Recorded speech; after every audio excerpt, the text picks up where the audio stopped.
Please take your seats. The show is about to begin.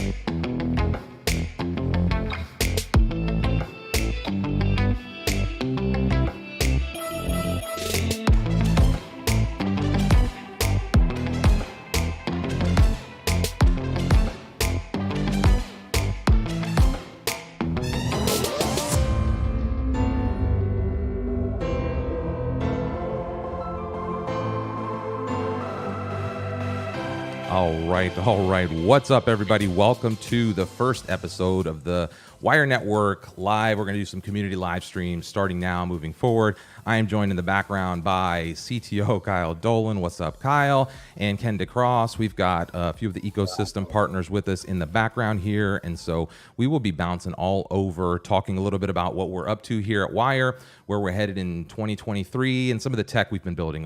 We've been building a lot of things kind of behind the scenes. I'm new on the block here to kind of help break this story out into the world. And we're really excited to bring some of these innovations and some of these concepts we're working on and show you how people are using those kind of in the real world. So today's the first sneak peek we're going to do at that. We've got a little presentation we want to run through. Hello, you can see Grayson and Luke in the background. We will bring them in further later. Bye. And we're just going to start. Ken, Kyle, you want to say hi real quick? And then I just kind of want to run through this deck, actually. So let's go back to this view for just 1 second. Let's let Ken and Kyle say hello, and then we'll go into the presentation. Hey, everyone. Hey, everybody. Yeah, keep it short. Is that what we're doing? All right. I like it. Let's jump right into me. I think that's why everyone's here. What we're going to do is we're going to take the first 5-10 minutes, kind of lay out the story of what the WIRE network is, what we're doing, the problems we solve, etc. And then we'll go into questions in the comments. We have everyone here in the comments, so we can say, let's see, what are we doing here? Let's just say what's up. Hey, 6 foot, Crypto 6 foot's in the house. Johnny Day, hello. Crypto Orange, Nuno's in the house. Christian Hueso, Nuno, what's up, everyone? Cryptonomics. Just keep your comments coming. We'll answer those as we go, but let's get into this presentation. First, we want to start talking about like the problems we're solving here at WIRE.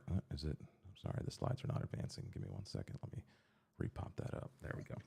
Okay, so the problems we're trying to solve here, crypto has, at an infrastructure level, 3 main flaws. 1, root vulnerability at a server level. Kyle's going to address this here in a second. This is why he's on. His talent as a CTO is really looking at some of this stuff in a deep technical way, and we want him to explain exactly what we mean by that here in just a second. 2, there's no cross-chain interoperability. You've heard people talking about this a lot in crypto recently. This is a big problem people are trying to solve, and also the onboarding process is pretty complex for new users. We all know this when you try to talk to somebody who's not technically savvy, who's not in the crypto world, and you say, hey, do X, go open a key, get a wallet here, people don't know, right? It's a seed phrase, this, that, the other. It's very difficult, right, to get into this space unless you have some level of technical competency, and so this becomes a big problem in the world of crypto. So we think solutions to these problems start with innovations in the blockchain tech stack all the way down, right? That starts with trustless transactions all the way down at the server level, cross-chain interoperability without bridges and oracles. So most of the interoperability that you see today requires a bridge type setup and some type of oracle to tell you what's happening on that bridge or through that bridge. We are not approaching it in that same way. Again, Kyle's here to help understand what that means. And we're also developing a crypto single sign-on. So a simplified onboarding process that offers a Web3 backbone for users, but gives them a ramp to full self-custody with a Web2 style experience. And so we're going to explain kind of how that works and why it's important and why all this stuff's happening right now. So before we move forward and why this is a big deal, let's take a step back to the early days of internet.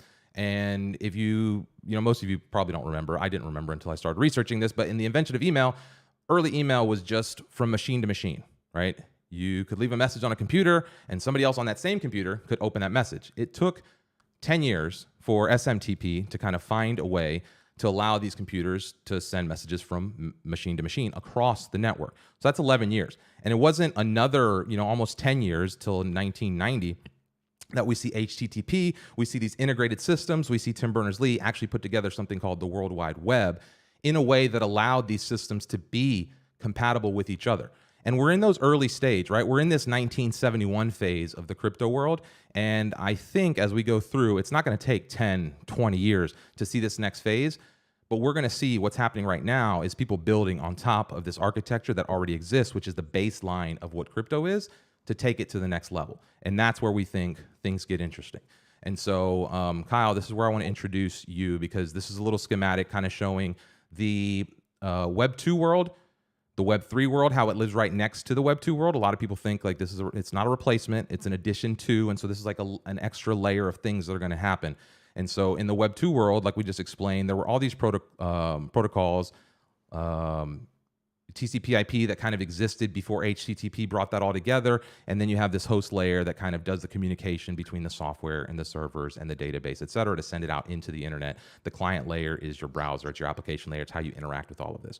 In Web 2, that's a browser. That's a native app. That's a web app. That's your whatever. In Web 3, that's your wallet. That's your dApp. That's the tools and things that people are building now. And so, Kyle, can we talk a little bit about this big vulnerability that kind of lays at the core of this and why we're even looking back at the software side of things? Can you just give me like a 1-2 minute overview of what this major vulnerability that kind of sits at the core of this and why we think it's important to just address some of this like right now? So it's pretty like reasonable to expect the user to be able to have a secure computer, which will be like your client side. And then the protocols that we have to interact with applications are pretty good for the internet. But this big problem, back in like 2008, Intel introduced what is basically a second CPU that has to be on every motherboard. And that runs a proprietary software. That's called the IME. And basically, we have examples of exploits that have happened in the past. We're not even sure if they've been fixed. We have to take Intel's word for it. And you've got that running on like every server in the world. There's an AMD counterpart called PSP. And what that means is even if all of our software is open source that we build like at the protocol level, if it's running on a machine that has a black box software, then it undermines that whole process, especially when you're dealing with like money and other valuable assets. Yeah, and this may not seem like a like a major thing. It is a major thing. If you talk to anybody who's in web security, this is like a thing that's been discussed for a long time. But most lay people do not understand this. And if we're talking about building the next generation of like the internet, which is a financial independent internet, well, then you kind of need the trust to go all the way down through some of this. And again, that's why we're trying to figure out how do you do some of this. And we'll do some more technical live streams. If you're interested in any of that, we're happy to answer these questions as we move forward. And we're happy to dive deep one-on-one if you're interested in carrying that conversation forward. But we'll discuss how we do that here in a little bit. So, anything else, Kyle, that we need to note here? Obviously, if you're a web stickler, this is not it's like looking at a map of the world. You don't get a full context for what the map of the internet is by trying to draw a couple of diagrams here. But what we're trying to show is that Wire will have these trustless nodes. I read an article the other day, something like 25% of Ethereum's running on AWS. And so in the dApps and the different things, the ecosystem that's being built on it. Mm-hmm. So imagine, like one of these root level vulnerabilities leads to some kind of major collapse. It'd be worse than a hacker getting access to your Chase or credit card information or anything like that. Literally, the core fundamental value of what is being stored in that data would be lost or vulnerable. So, okay, let's keep going here because I want to show in the next slide kind of how these layers will build over top. If you look, crypto right now is a bunch of silos, right? It's those email machines, it's those early internet machines that can only talk to it themselves, right? Like on Ethereum, you can make transactions, no problem. On Solana, okay, no problem. On Bitcoin, no problem. All these other networks, they're all just these little silos, okay? And so the same thing with these computers back in the early internet, and then these protocols kind of united them. So this universal polymorphic address protocol, think HTTP for crypto. Again, Kyle can answer any questions that come up on that as we get deeper into this.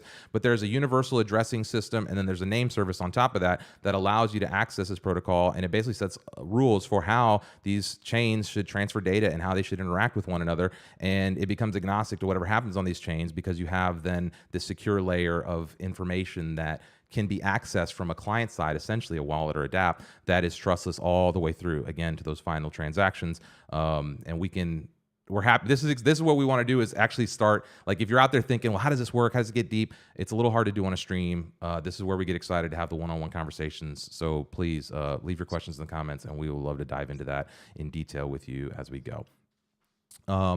The single sign-on for crypto, this is what we talked about, is how do you bring this onboarding experience? It can't just be on one chain. It has to be something that the other chains can plug in, that the other wallet providers can plug in, that the other service providers who are building these things on blockchain can, like, just tie into their services. So how do you create something that, again, becomes an authentication layer, an access point inside of this game that allows anyone to add this type of functionality? This is something that we think we've done. We'll show a couple unique use cases for how we've done this, and this is what's exciting for the ecosystem, which we're going to bring in here in just a minute. How are we doing on time? Okay, we've got just a couple more minutes. A blockchain built for adoption, that's the core thing here. Right? This is not about something that's like ethereal, it's coming. Nope, this is here today. We have a team of 20 plus in the Tampa, Florida area. We have an office here in Bradenton. Ken's out in California, but most of us are here. We have people in Canada as well, but most of us are core here in the Tampa area. The chain's been active for a year and a half plus. There's an ecosystem that's growing on top of it, which we're going to introduce to you here in a second. The single sign-on is active. This is being used on things like MetaKey and different places across the web.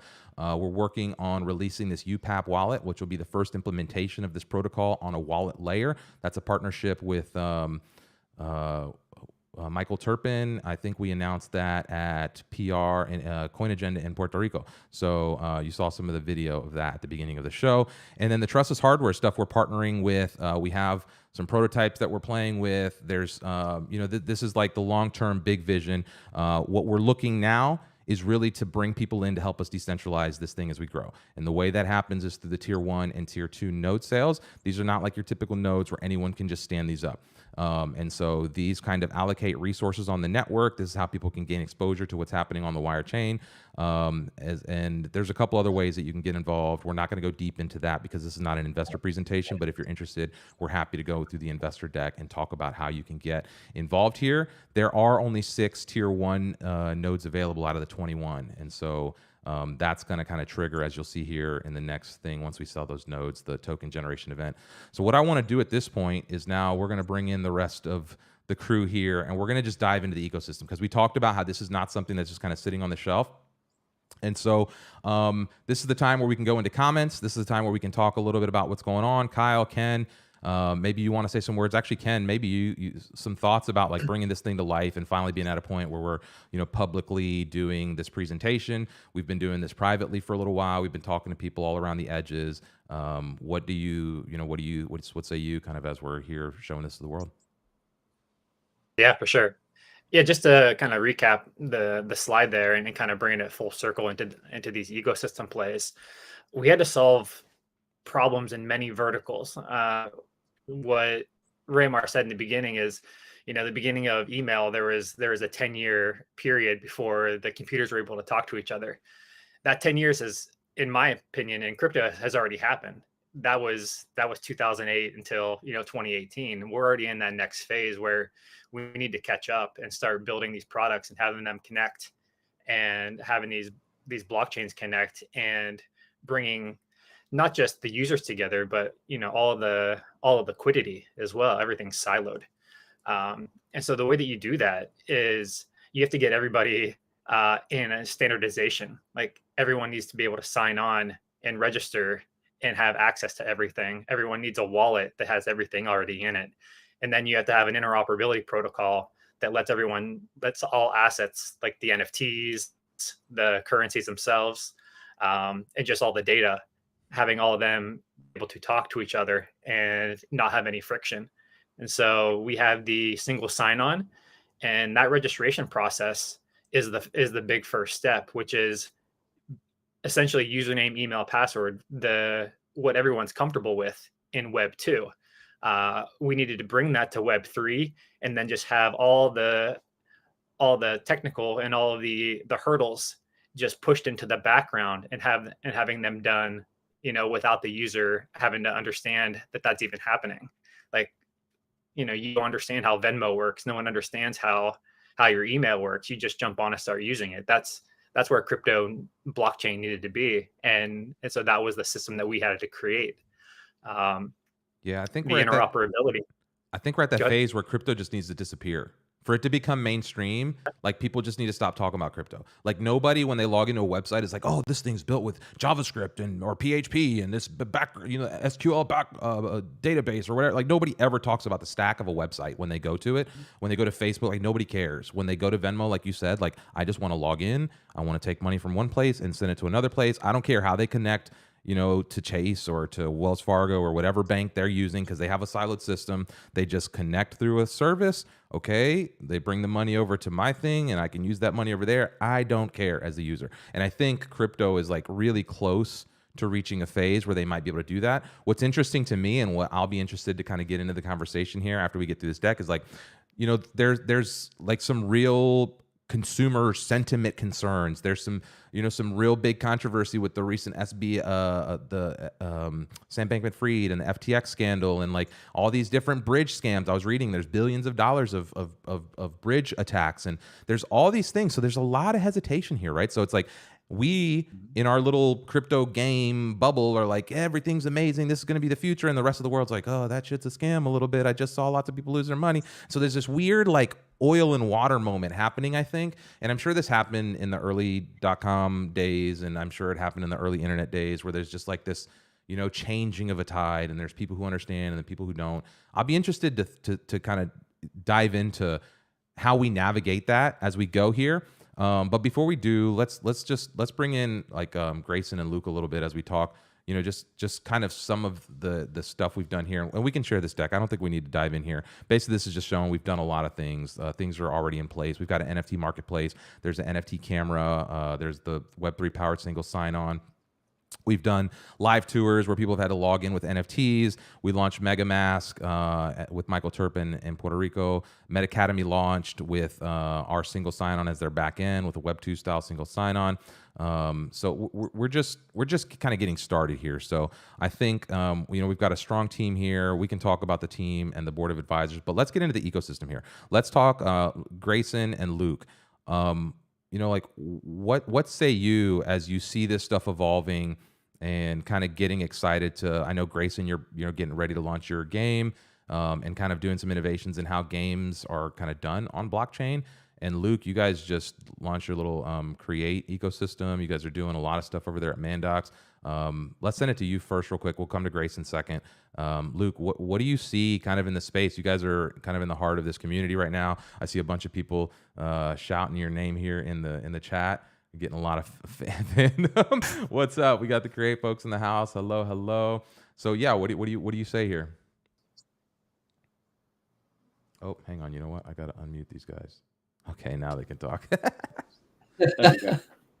No, I mean, Create is a marketplace that we've been wanting to build for a while, and we launched Mandox back in November 2021, and we've been building and we're a token, and we focused around NFTs, and and it was always our goal and vision to build a marketplace. So when we met the WIRE team, we were kind of blown away. We've had past experiences and everything with building marketplaces, that weren't great, and so meeting the WIRE team was really quite amazing with everything that they're doing and everything they want to do. I think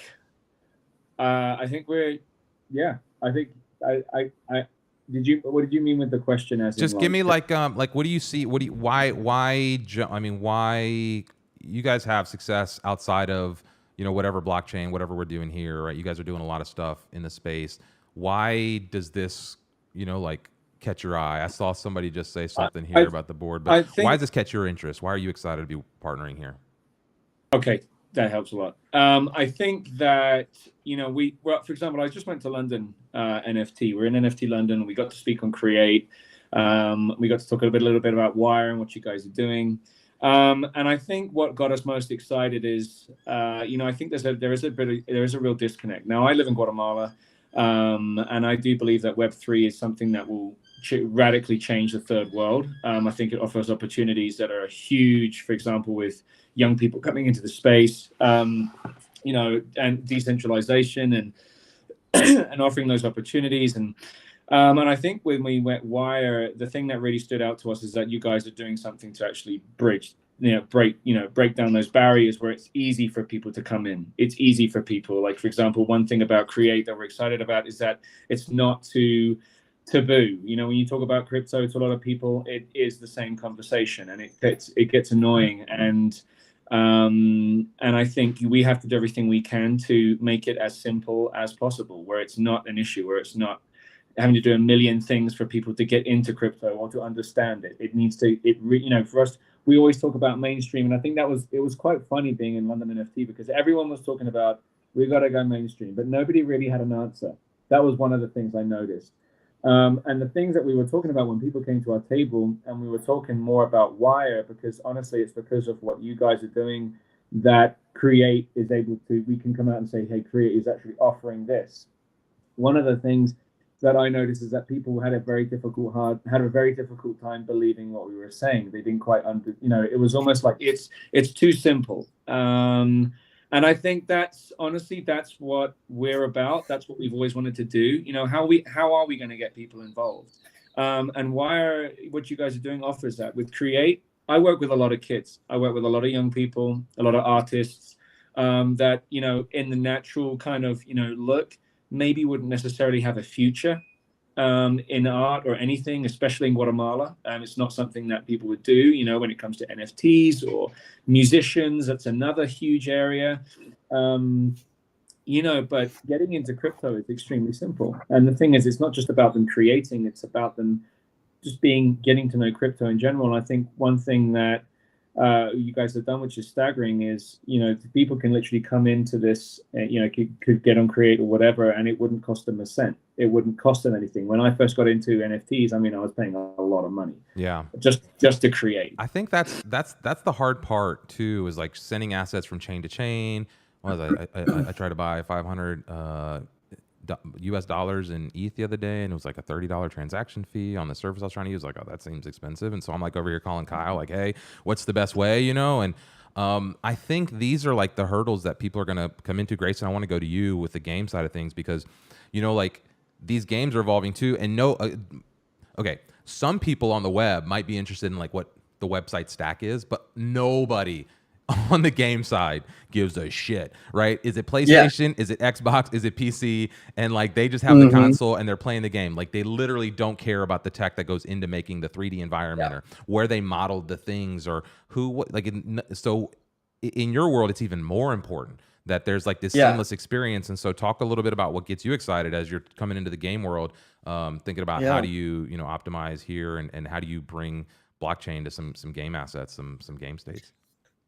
Yeah, and that's one thing that resonated with us a lot too is I had a bit of an epiphany, right? Everyone always talks about onboarding, retail, and we need mass adoption, right?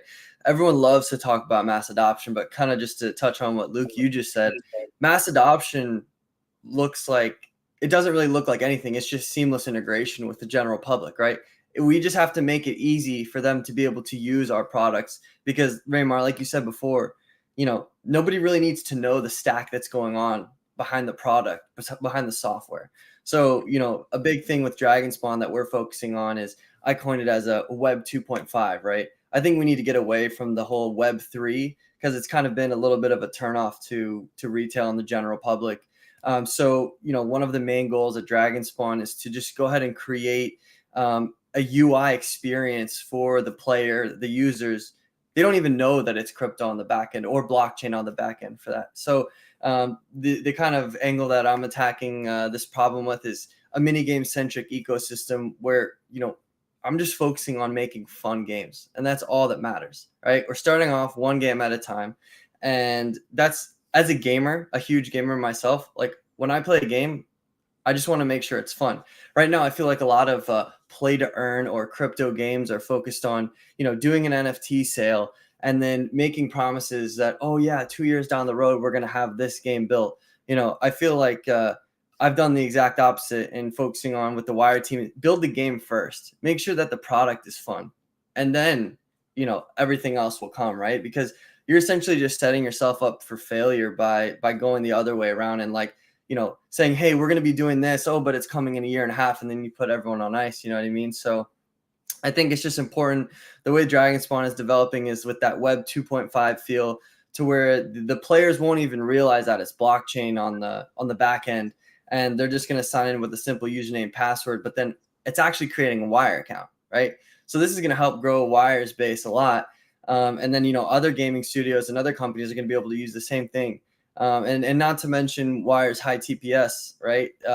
When you're dealing with games, right, you need high transaction speed, because that's what you're dealing with games. So that's basically, the things that I'm excited about with working with the Wire team. It's really cool. Yeah, we kind of breezed. We didn't even look at this. We should look at this for a second here, because we kind of just we did the little pitch and we ran through, and we had a comment earlier about where is it? Let's see if I can see where it is. Or somebody was talking. There it is, the board right here. Huge names indeed. There are some big names in the game here. Ken, do you want to run through a little bit of the stack here and just kind of show, because this is one of the things that I found interesting as I've gone through this, because I'm super skeptical about all things new, like new tech. You talking about you want to take my money out of this thing over here and put it over here? Okay, very skeptical.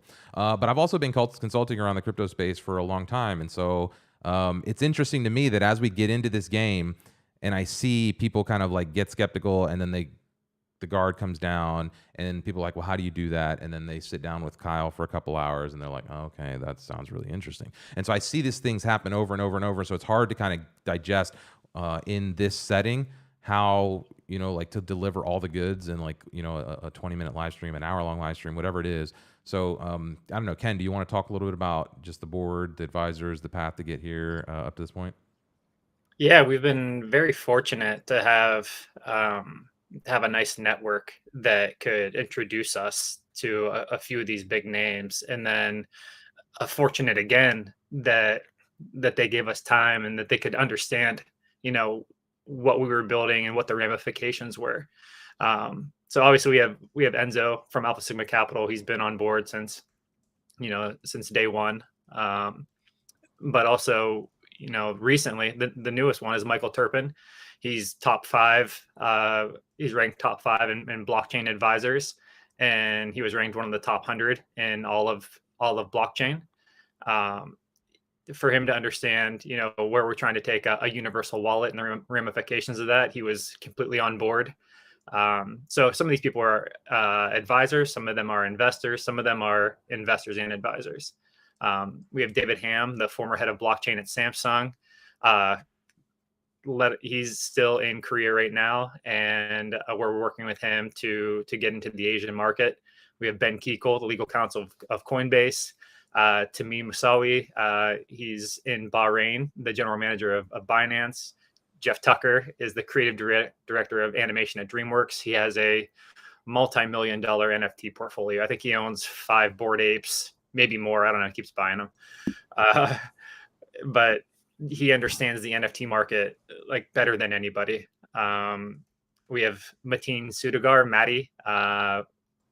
Most people know him as DCL Blogger. He has a huge following on YouTube and on Twitter. He's the founder of MetaKey.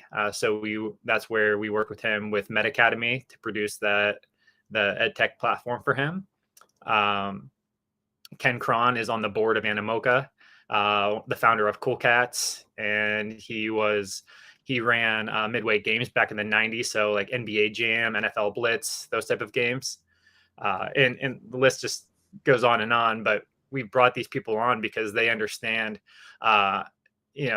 where this industry needs to go, and what we're building is the best chance to allow, this, as Grayson said, this mass adoption goal that we're all trying to get to. Our tech stack is leading the way. Yeah. Sorry, just running through the comments here, looking at everything's talking about. Yeah, it's very challenging to try and figure out how to buy an NFT on a chain that I'm not accustomed to. I used to get up and don't buy it. Yeah. I mean, we were playing the other day. Kyle's like, "Oh, come play this in this poker game," and he's like, but then like the way to get money into this game is like only one way, and it's like, wait, I can't just like put my debit card in here. I can't just like send the money, like, no, you got to go transfer it to this asset. And then I had to do a little swap over here and then do a little thing over here. And then finally I was able to send it. And then it took like, how long? And I was like, oh shit, did my money just disappear? And there's these moments in this game that like just are not acceptable for mainstream shit, right? Like early adopters, okay, we're experimenting, we're playing, we're the cutting edge folks, no problem. But that's why crypto's tiny right now. That's why like it's such a small part of what's to come. Because once all these things get kinked out, once all these like kinks get smoothed out, I think the game changes. Kyle, from a technical standpoint, what have we gotten wrong? What are you cringing about over there? Like, what are people going to criticize us for that we should just kind of lay out? Well, you guys are talking about it. Like, you got to get crypto out of the way, and people need to not worry about, what's in the back end. But the reality is they have to currently, because that's how you lose, right? Everybody knows that if you're not careful what you're doing in crypto, you can get scammed, you can get hacked, whatever. We don't have like the green SSL lock that tells you it's okay to put your credit card in this website, or we don't have like these protocols in place yet. And once we do, then it's going to make it possible for people to use, this iteration of the internet and not have to know, what tech is happening, what network am I moving into? Is this the right smart contract? We don't have that third-party validation. And in crypto, it can't be third-party. It needs to be self-validated. Yeah. On your computer. Yeah, I think that's those are all like major points. Ken, were you gonna say something?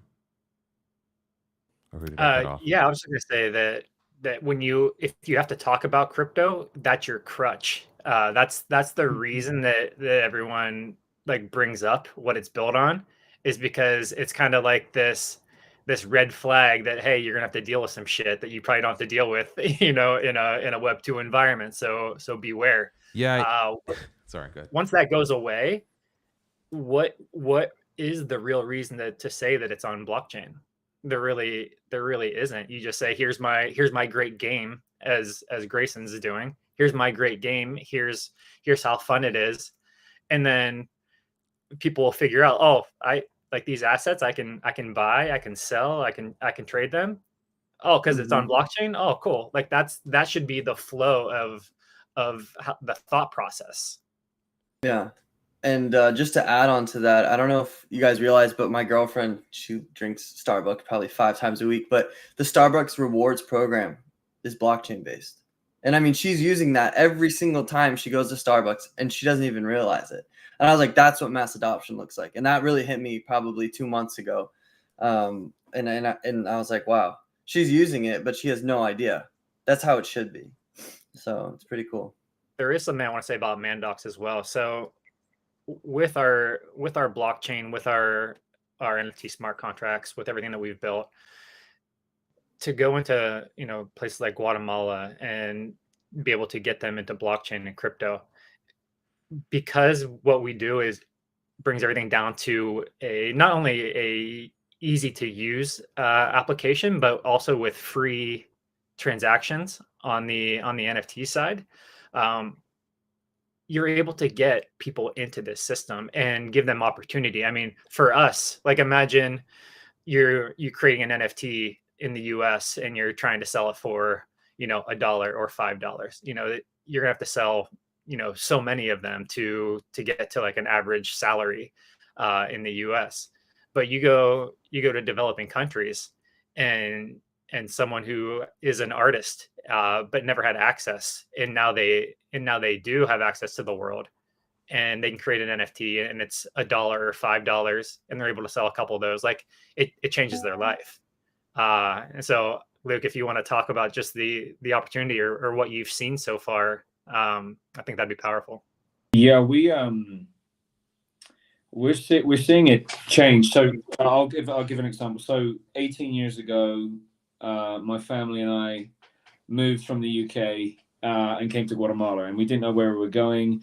God called us, and we that was it. And so I do come from quite a rad family, and we sold everything and we moved out here, and we we opened up a school. Basically, we didn't know what we were going to do. We found this old building, and we got it by a miracle, really. And we just opened it up, and we had all these street kids come in, and some of the first kids that come in, have graduated now through our education program. So it's all free education, and and a couple of them that have come through since the very beginning have now graduated. And one of them, I'll just talk about one girl, because there's a lot of kids, there's a lot of, you have hundreds of kids in the school. But one of them had a real eye for photography, crazy. And I started noticing this. I love the arts. I've been in music since I got here. My dad, I grew up in a musical house. And so I've always been really a fan of the arts, and I always look for that talent in youth. And actually, some years ago, one of the kids had an amazing painting talent, and I actually got him to do paintings, and I sold them in the UK, and I managed to get the money back to him. I sold them to people that were supporters and that kind of thing. And so this one girl had an amazing eye for photography, and we helped get her first camera. It was a simple camera, and what she started doing, it was incredible. And then we still got to help get her a second camera. But there are some difficult issues, especially in third world countries. Guatemala is a unique case because you have a population of indigenous people which are really at the bottom of society. So even though I have a lot of contacts because of the music, we've done a lot of high-end events, U.S. government, even out here in Guatemala, all sorts of stuff. Even with the contacts, it's been very hard breaking down those barriers and getting her out there. And as soon as I started seeing NFTs, I started talking to her about it. So I've been talking to her for NFTs for quite a long time. And I've been talking to her about it, and I said, you honestly, your future could be in NFTs. You could be the first, not only woman, but indigenous person in the country to launch their NFT project. And I truly believe it could be life-changing for you. And so that's what she started doing. She started preparing for that. And she will be our first. We've made it basically our goal that she will be the first person to launch their project on Create. That's kind of like the goal, just to kind of set the standard of what we want to be doing.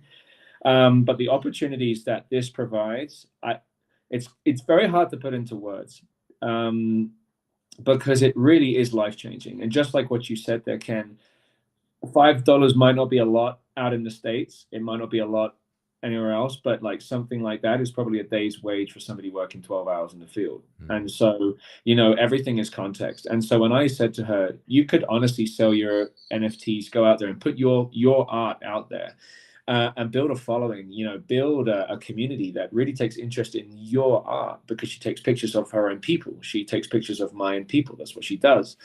And sell them at $20, $25 even, something like that. And it's amazing. It's very hard to put into words, but and since then, I've seen lots of young people get interested in NFTs, get interested in what they are, what is this new world, what is Web3, and getting them involved. So we do have her. We have another young person who's just come onto an artist team we have, who will be working, in the same area. And so what I love, though, what I said before with Create is what you guys have developed is basically we can go mass scale on this, because we can have all the young people suddenly, all basically using this platform and owning these assets. And we've actually been storing hundreds of NFTs that have been donated literally for young people coming through, so that we can, have kids, basically, get into this. But yeah, I think again, I'm talking about one person. And so, you multiply this by 1,000, 10,000, 100,000, 1 million, and it just keeps going and growing. Yeah, I think that's exciting. I think that's the exciting thing that we're about to see here as the creator economy takes off. For another project I was looking at, I was seeing that the creator economy is only like $100 billion, and that the crypto economy, and this is like the revenue generated from the activity of crypto, not like the asset, like the value of the assets, is only like a $60 billion industry. So it's like slated to explode. And if you look at like advertising is like $850 billion industry. It's like, imagine taking some of those ad dollars, pumping them through the creator economy using mechanisms like blockchain, and you start to see where you could like reshuffle some of the assets that kind of already exist in this ecosystem, that people are just piping into advertising because it's the cheapest way to buy distribution. But what we're seeing inside of these communities and what we're seeing inside of like these little networks, Mandox, game networks, whatever, like all these people are building their own distribution networks. And when this technology matures and allows those dollars to bypass the advertising mechanism and all of these other things that are just sucking up the value from like that corporate attention engine, and allows it to be distributed through the audience and into like really viable channels that are authentic for referral based like advertising and display distribution, this is going to be a paradigm shift in the industry. And I really see this happening now. You're seeing things like Patreon and Substack and things like that grow on the Web 2 side, and you're seeing all of these little crypto projects pop up on the Web 3 side, and somewhere in the middle there's a nice little dance being played where these dots are going to connect. And I think that's the fun of what we're seeing right now, is like these things are just, these dots are all starting to connect right now. And that, I think, is what excites me. Whether it's a bull market or a bear market or whatever market, doesn't matter. The fundamentals are good right now. The opportunity is good right now. And there's so much, blue sky in front of us as it relates to all this. So I don't know. Anybody else have thoughts on just evolving ecosystem or want to chime in there? Don't all speak at No, I once. mean, I think you hit the nail on the head there with that one. It's the markets don't really matter as long as we keep moving forward and progression is happening. The adoption will come as long as we can make it simple. That's the key, right? Because like you said earlier about the poker game that you had to jump through all those hoops, it's our jobs as the pioneers on the front end to make it as simple as possible for people to navigate through. And as we can do that, that will just increase adoption throughout. So Yeah. it's the most important thing. I like the analogy you made earlier, Ken, about using crypto as a crutch, because I see this also happen in like when you get political people trying to be like comedians, let's say, or musicians or something, and you'll hear somebody say like, "Oh yeah, I'm a conservative comedian," or like I'm a a liberal this. And it's like, are you good? Like, are you funny? Because then you're just a comedian, right? And it's like when you do, like if you're by putting that conservative label or you're trying to appeal to that group of people to maybe like make up for the fact that you're maybe not that funny, but you're like hitting all the things they want to hear, And so I think that like it's such a good analogy that you in the financial world here too, where it's like when people put crypto and NFT on the front of their projects, they're really trying to like reach out into those early adopter networks, which is okay, but you're going to exhaust that at a certain point. And the real opportunity here lies in going out and getting the folks that don't know or aren't aware of those technologies and what they're capable of, and bringing them to those people at a surface level in a way that's super accessible for them. And that means simplicity with a ramp to security. That's, again, going back to the problems. Like if we go into, the slides here, trustless transactions down to the server, that's a big dream, right? But it's necessary for all this to really take off. What happens if we don't address any of this, and 10 years from now, the whole, Web3 infrastructure is built on this vulnerability and somebody exploits it? Game over for everyone, right? And it's like the dark ages of money. Forget about just tech. Cross-chain interoperability, okay, we can talk about that. If you're interested in learning about the how this works from a technical standpoint, you got to do more than just sit in for a YouTube call. Reach out. Let's sit down face to face. We'll sit you down with Kyle. We can dig as deep as you want to understand from a technical side about how this works. And then again, that simplified onboarding process, which is really where all this is starting. And so I think this is step one into really breaking through into a new world inside of this space.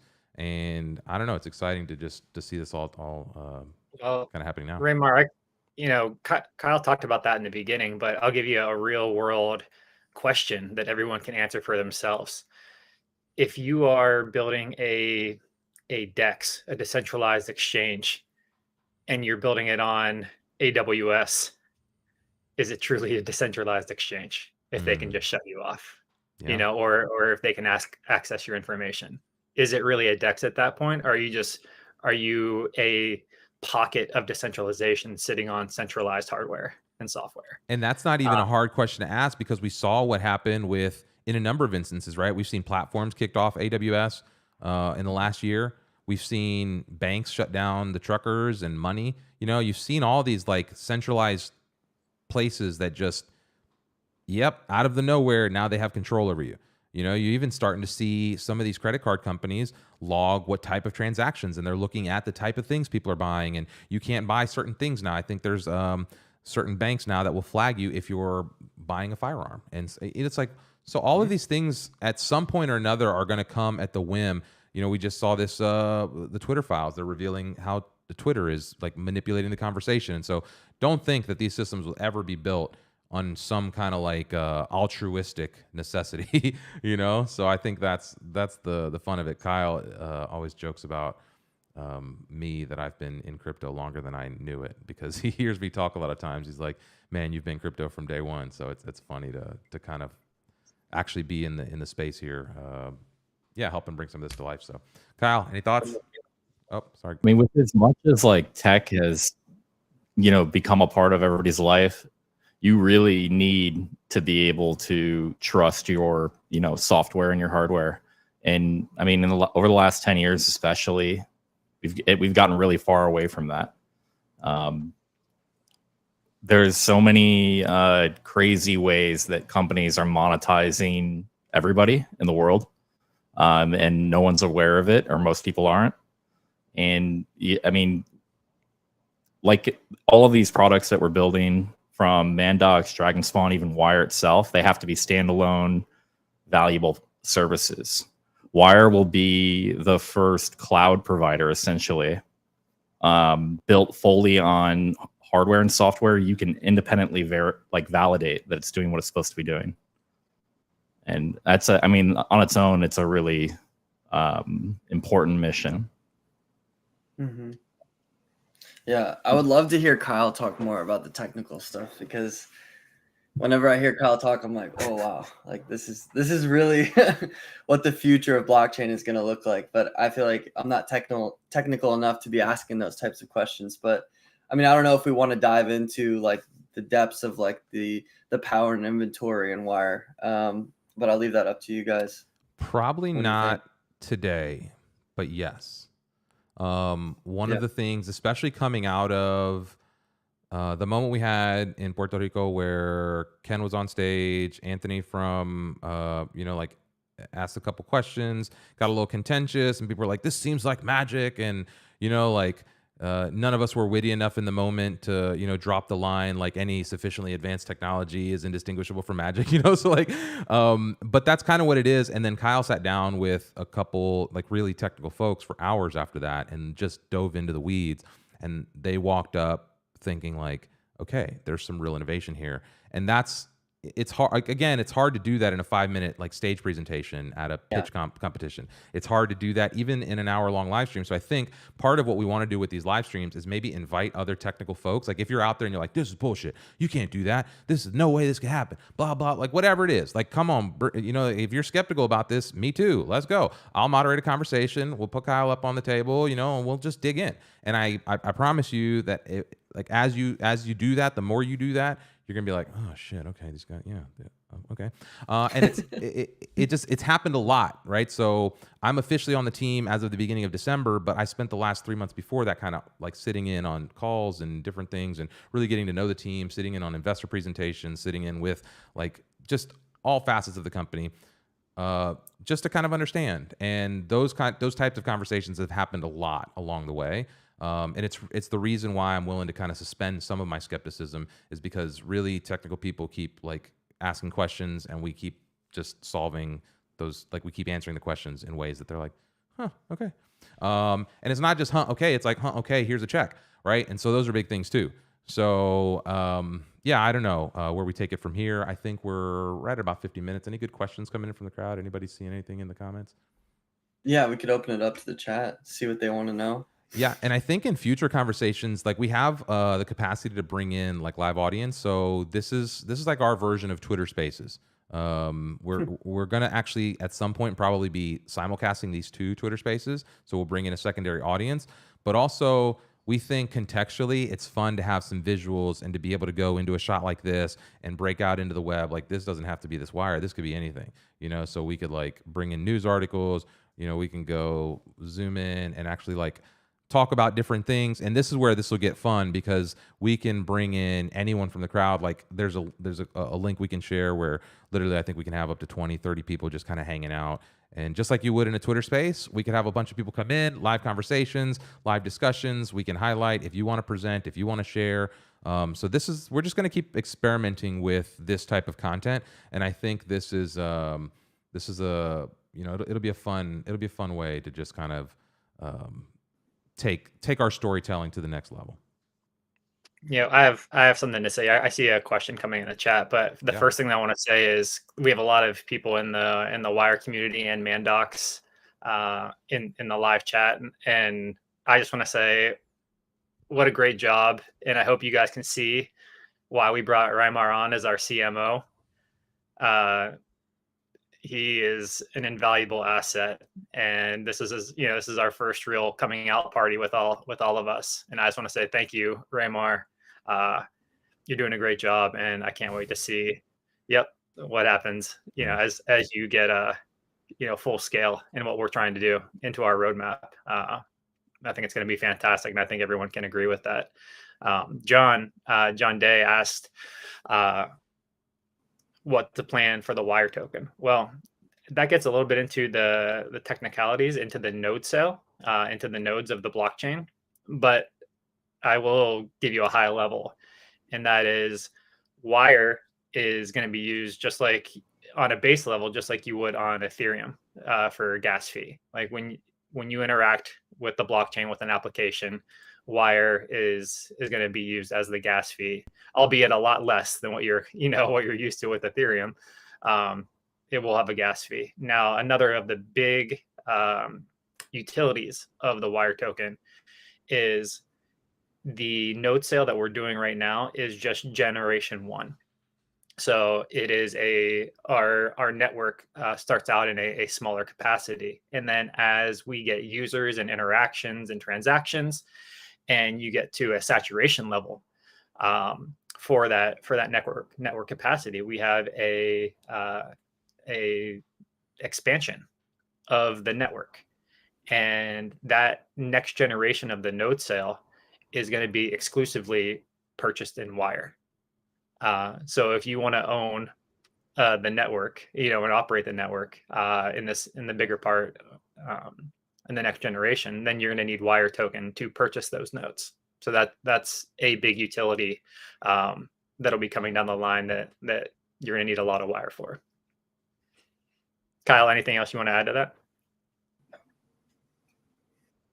No, I think you said it well. I mean, the tokenomics are going to be really, we probably need to do like something not only on that at some point, but they're really unique. And I mean, Ken and I have put hundreds of hours, discussing and bouncing like different concepts off of really cool people in the space.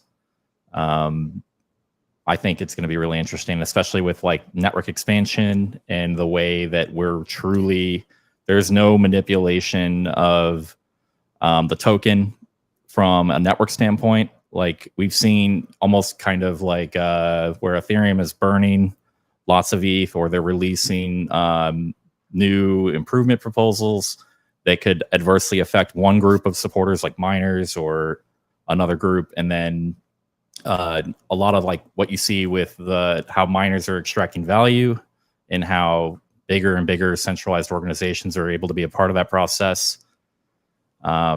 We've really put a lot of thought in those areas on the Wire token and how that relates to nodes and how that relates to transactions and really cool products being able to do what they need to do, like Dragon Spawn and Mandox here. Yeah, and even down to the governance, even down to the way like it's just all set up. The node ownership doesn't necessarily mean that you're like controlling a node, like you get to appoint and then people have to vote. And so like there's just interesting ways that the governance is structured to kind of keep things a little bit fair. And I think there's some interesting times to be seen at how all this evolves. And I think that's the most exciting part of all of this. I can't overstate what it feels like to be kind of stepping on the cutting edge of just two worlds here, right? Because the internet's evolving into like this thing that it was supposed to be, but then we're also seeing like the predation of the old world just kind of like pull its tentacles around all of these systems that basically mine our creativity and our intellectual output. And then to see on the other side this creator sphere and this distributed tech trying to fight off this kraken, and it's like, what does that look like? We've seen what that looks like in the physical world, right? It leads to war every single time, civil war, right? American Revolution. Like, what does that thing look like on the internet? And I don't think it's going to be like this crazy bloody battle. I think we're already seeing it, right? It's a battle of behavior. It's a battle of wallets. It's a battle of like, intellect and value exchange in new creative ways. And I think that's what we're experimenting here with in a lot of ways in crypto. Is like, do we have to exactly trade what the government says is money in order to exchange value amongst one another? And I think the answer is no at scale. Right? I think there's a lot of ways for us to figure out how to transact value, and these just become the early stepping stones of how we do that. And it'll be interesting to see what kind of apps are built on the back of this. It'll be interesting to see how the network evolves over time, and I think that's really where the fun of this all sits. Yeah, you said it earlier that when we were at that conference, I mean, you saw it firsthand, Raymar. I was up on stage, and then the first comments and questions were, this sounds like magic. Like, that was coming from developers who have been in the space for a decade. And, where that comes from is we've thought about every vertical of what makes this whole thing tick, like what makes it functional. And we've been solving for each vertical. Like the fact that we've solved, trustless hardware, and then we've solved universal interoperability, and then we've restructured a blockchain to have nodes and the ramifications of that. Like, when you put that all together, and then you get up on stage and you start talking about it, and no one's heard of you because you've been in a cave essentially, because you knew what you had was special, and we just needed to put our heads down and build. And then we release it. I mean, that's where the unbelievability comes from, but we've done it, and we've already seen the products come live. Mandox Create just went live a few days ago. You've had Metacademy that went live. Dragon Spawn is in its alpha. This isn't theoretical anymore. We're doing it, and you can self-validate yourself by going to these products and interacting with them. And this year is just going to be it's just going to be amazing for Wire and for all the ecosystem plays. Yeah. I want to see some Mandox people playing Flappy Dragon Alpha. That's right. We got to get some of those Mandox people over there, seeing if they can challenge the OG high scores. We got someone with a 2400 high score. That's right. I just want to say real quick here, we got a couple comments. John, we see you. When for the masses, how many wires will you need to run one node? We're not going to address those questions. We may talk about some of that stuff in future streams. If you're interested in learning how to get involved and as an investor, you can go to WIRE.Network and reach out through the website, reach out on social, reach out to Ken or Kyle or myself. And we can answer those questions one-on-one. If you have any other technical questions or anything about how this all works and you'd like to kind of get into the weeds, the plan is to open source all of it, but not just yet. And so we got to figure out how to kind of get this stood up. But that is a big part of the plan, and we can explain exactly how. We didn't look at that timeline too closely, but we do have fully decentralized web infrastructure available for all is kind of the end goal here. And so there's a couple things that need to take place. Those nodes needs to close up. We need to finish those node sales, and really just stand up the rest of this infrastructure here to be able to scale this thing the way we want to scale it. And so that's where we're at right now. So if you're interested in being a part of that journey, if you're interested in talking to us, we would love to chat with you about that, explain a little bit about the inner workings, and kind of take the next step in the conversation if you're interested. This wasn't a sales pitch, but we're always open to listening to somebody if you want to come and talk to us about how to get involved. Sweet. And I think that's it. Thank you so much, Raymar. Yeah, I think we can leave it right at an hour. That's literally or right at an hour. We won't always have a time cap on these. If the conversation's ripping, we'll let the conversation rip. But I think for the first time, this was a good pilot. Next week, we'll be back. We'll talk a little bit more into the weeds. Maybe we'll bring some more ecosystem partners, but we will be back next Thursday with another one of these. If you're in the Tampa area, we're planning some meetups. So if you're in the Tampa Bay area, we're talking to the local Bitcoin meetups, some of the local pockets here locally. We've got a couple other cool companies here locally that we're talking about maybe doing some meetups. So stay tuned for community activation digitally, online, through YouTube. If you're in the Discord channel, you've seen I've been in there the last couple of days. We're going to start activating that again. So you can expect just a lot more stuff coming from us all around the edges as we take this thing into 2023. We're super excited to have you all with us. Thanks, everyone, for hanging out with us. Let's see. We'll say a final goodbye. Hey, Raymar. Yeah, go ahead. Why don't we let Luke and Grayson plug? Yeah, for sure. Where can we find your stuff? Give me a website. Where can we learn about what you're doing? Go ahead, Luke. Grace, you go first, man. Okay. All right. Sounds good. Here, Raymar. I don't know if you want to pull up just the website so they can see app.dragonspawn.com/arcade. Dragonspawn.com. Would you say /arcade? Yeah. Okay, guys. So this is our alpha for the mobile game that we're developing right now. So basically, if you go ahead and just click on Flappy Dragon, it'll load the web version of the game. They're hearing it right now. You guys might not, but they're hearing it right now. Yeah. So it's 8-bit, going with the retro look. It's a reincarnation of, if you guys remember, Flappy Bird. And then we've also added a lot more functionality for the mobile game. That'll be coming out probably within the next 30 to 60 days. Yeah, putting Raymar on the spot. We have a current leaderboard. Number one person is 2,400. Raymar can't even get to 2. Hey, man. This is how you know I'm not sitting around playing games all day, you know? This is just proof for the higher ups that my value is. Maybe this was a bad idea. Lays outside of right? No, this just shows that the game's actually legit. You gotta earn your way. Also, I'm using a touchpad that's super sensitive, so this is probably not the best clicking experience rather than a mouse, but yeah. That's fun. So you guys can go ahead and get used to the gameplay here. There's going to be an energy functionality as well. Go ahead and go to Basecamp. You can see the high score leaderboard on the top right there. We've got a bunch of players. People have played over 100 hours so far. Like I said, the main game will be released on the Google Play and App Store within the next 30 to 60 days, I'd say. And yeah, so this is the alpha. None of this information is going to be transferred over to the main game, but it's kind of just to test and make sure everything's good to go. But the Twitter is @PlayDragonspawn, and we'll be doing a pretty big launch over the next 2 months. Just getting a big user base signed up and getting some fundraising going. So giving you guys some alpha here for the Mandox people and then the OG Wire people. So I've just been told I can use get out there and see. That I can use a space bar. Let's see if I'm any better with the space bar. No, it's just not very good. Hey, you're a little better now. Yeah, definitely. Definitely. I could see the space bar is a better interface than my Magic trackpad is not the best. Yeah, let me not talk too much. Okay, bye.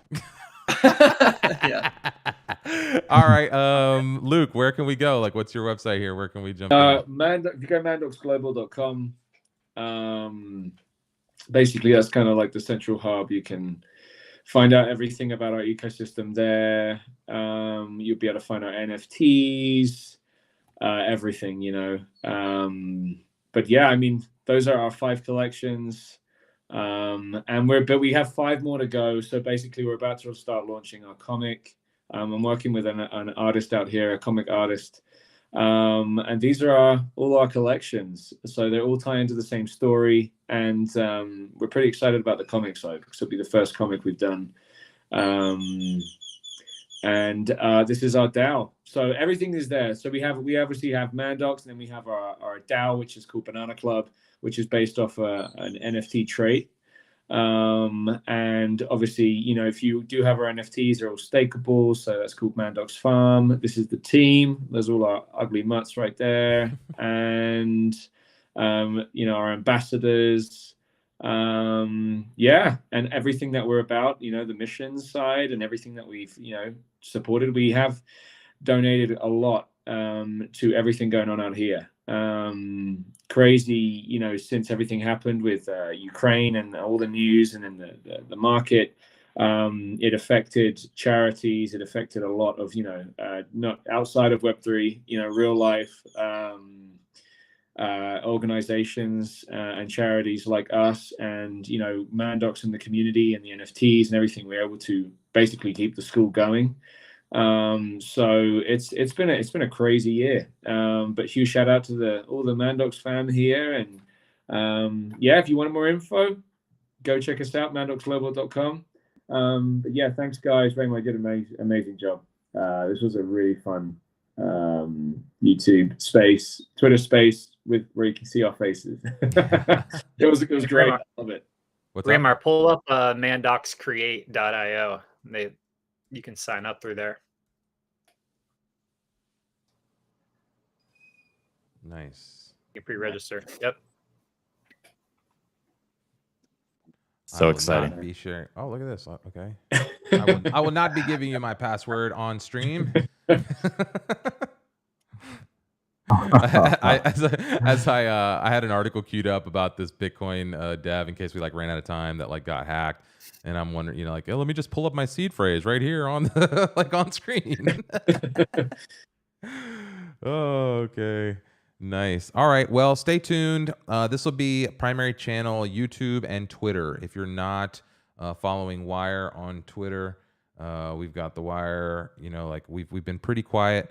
But the last couple of days, again, as we get here ready to activate, we'll be getting a little more active again on our Twitter account. So follow us on Twitter. Be sure to subscribe to the YouTube channel. That helps, helps YouTube send other folks our way that are interested in this type of stuff. And yeah, we'll be back next week. Same bat time, same bat channel. Any closing thoughts from Kyle or Ken? Kyle, go for it. Thank you, everybody, for joining. And thanks, everybody that tuned in. Excited to keep these conversations going. And yeah. Right on. Okay. That's all. Catch you next time. Bye, everyone. Thanks, guys. Bye, guys. Take care. I just want to hear the outro.